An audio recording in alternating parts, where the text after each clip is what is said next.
Luis, ang Presidente Pangulo ho ng Employers Confederation of the Philippines o ECOP. Sir, si Radyo Man Lourdes po ito maulang araw ho ng Biyernes, sir. Ay, magandang hapon sa inyo sa ating programa at sa mga nakikinig sa atin. Sir, kayo ho ba may hand or alam niyo po itong grupo na may maghaharang sa wage increase? Well, actually, party kami ro sa Regional Wage Board ng ECOP. We are representing the employers there, dalawang representative. Ang workers may dalawang representative. Tapos NEDA, DTI, tsaka DOLE, tigit-isa. So, balik kami 7 representative doon. Oo. Nung dineliberate yan, we disagreed on the amount. Ang ECOP, Opo. we felt it was too high dahil yung mga measures na ginagamit, yung normal measures sa inflation, yung mga wartime, tsaka maraming So we said, hanggang 50 lang kami, na dapat yun lang. Yun ang computation namin eh. Pero iba yung computation nila, tsaka iba yung nagbuto, natalo kami. At least pinagbigyan kami doon sa dalawang tranches, 60 and 25. So kahit nag-dissent kami doon sa botohan, we respect the result kasi it passed the process at natalo kami sa botohan, wala kang magagawa ron, majority wins. So we respect the decision. Dinispetuhin namin yun, no? Yun ang namin sa miyembro. Ngayon, yung nag-file ng TRO, hindi namin miyembro. But anybody has the right. Alam mo naman, bilyon-bilyon na pinag-uusapan natin. Hindi naman namin miyembro lahat yan. Hindi naman masasabi yung So, merong kasi kami, yung computation namin talaga, taon-taon ginagawa yan. Ngayon lang kami nag-descend sa amount. Dahil medyo hindi normal yung times eh. Opo. Ginamit natin yun. So, nung pinayong TRO, ang posisyon namin yan,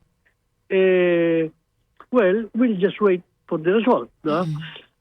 Although we wondered, bakit nakialam yung regional yan, may provision doon sa Regional Wage Board law,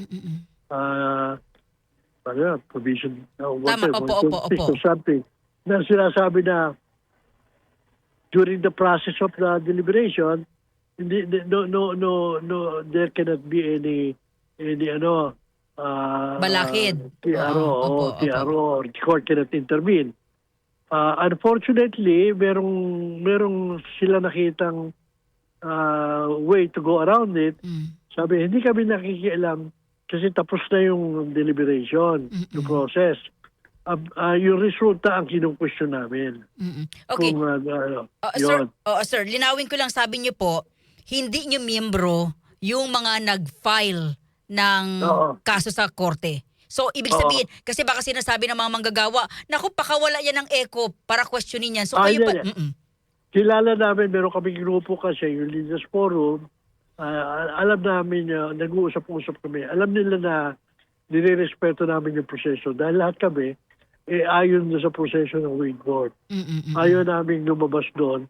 So, kung ano man yung na-decision, kung minsan natatalong putuhan, tatalong labor, majority sa gobyerno, kung sila samahan ng gobyerno, lagi naman silang buo kung bumoto, yun ang nanalo. There are times na sila nagdi-descend din, pero nire-respeto nila yung research. Kaya nagkakaalaman kami, alam nila na from our point of view, nire-respeto namin yung nangyari. Kaya wala tayong magagawa, pumasok ang korte, so we'll just have to wait for them. At talaga medyo, ito nga, nag-file ng ban na 1 million yung sa TRO. Opo. Nagulat ako, ang ban pala riyan sa rita pa,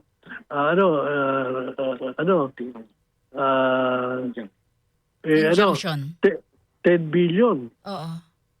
Hindi ko alam kung anong klaseng ban yung pinalinan.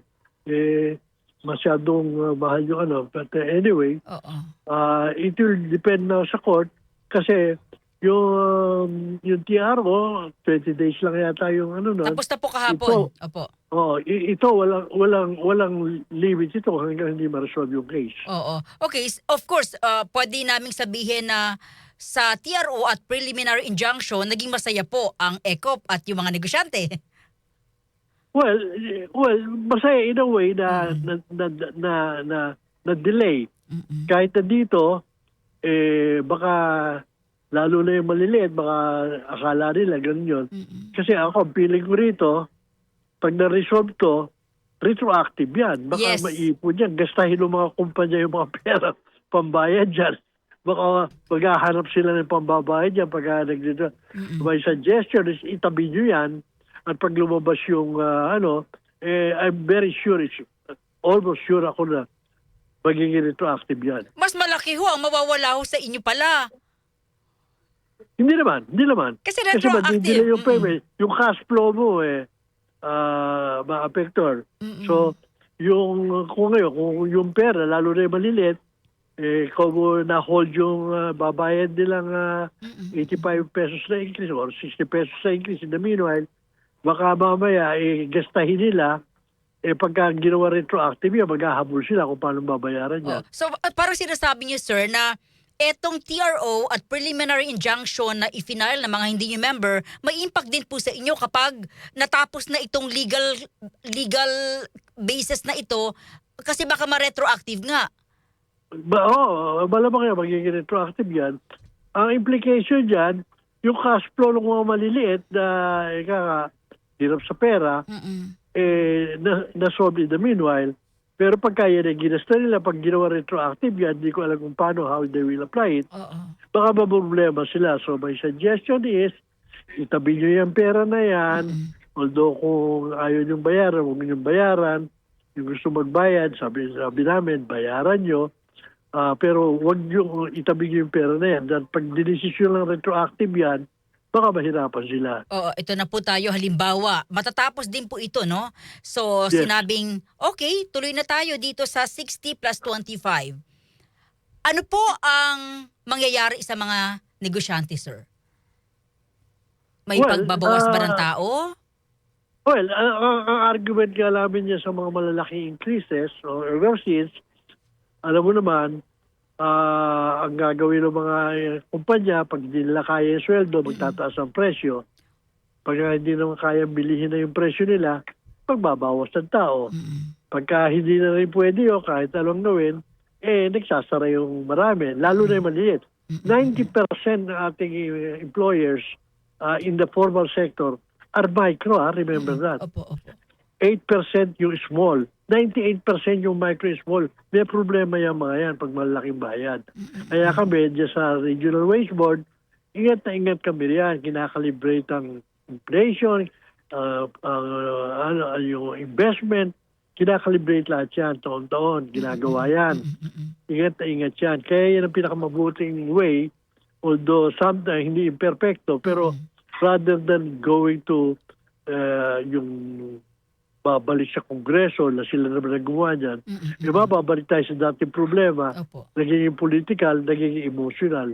So, walang rhyme or reason, magtataas ang amount, nakita mo naman yung mga pinapile na amount, 200 pesos a day, up to 1,200 pesos a day. Yan ano yan? Ano na, yung palabas na lang yan. So, kasi, mga butante yung pinaano. At maintindihan din natin ang mga kababayan natin na out of the 53 million in the labor market, 86% yan, 84% yan, nasa informal sector. Sino ba yon? Farmers, fisher folks, mga market vendors, jeepney drivers, rideshare drivers, marami yan. 84% yan, no?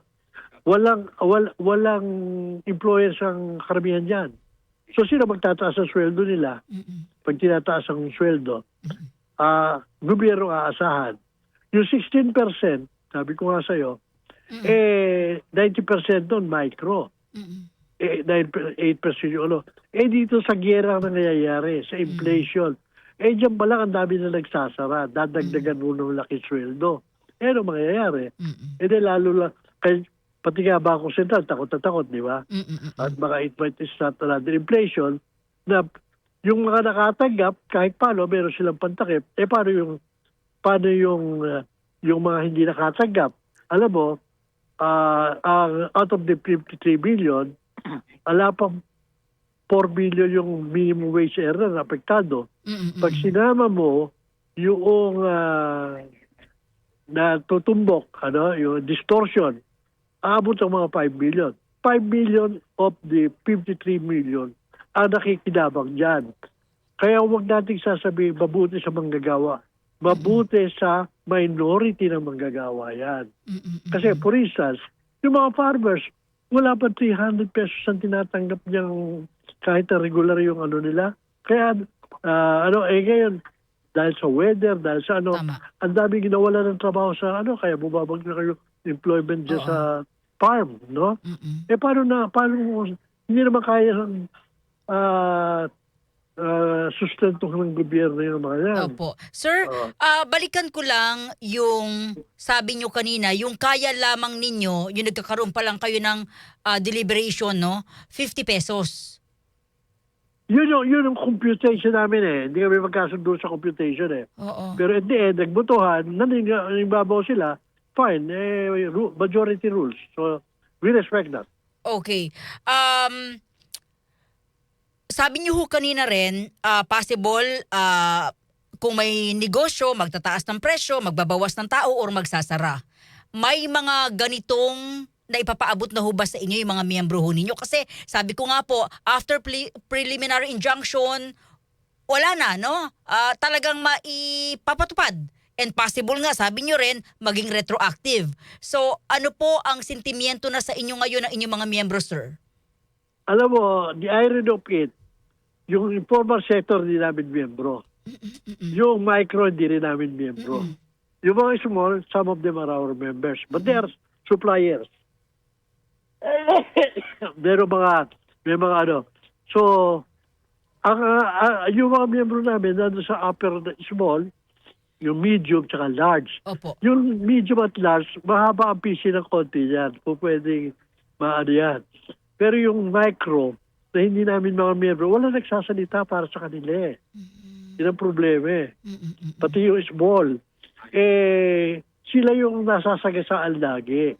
Kaya yung employment, pabagsak na pabagsak doon. Okay, sir, ano ang mga susunod po ninyong hakbang?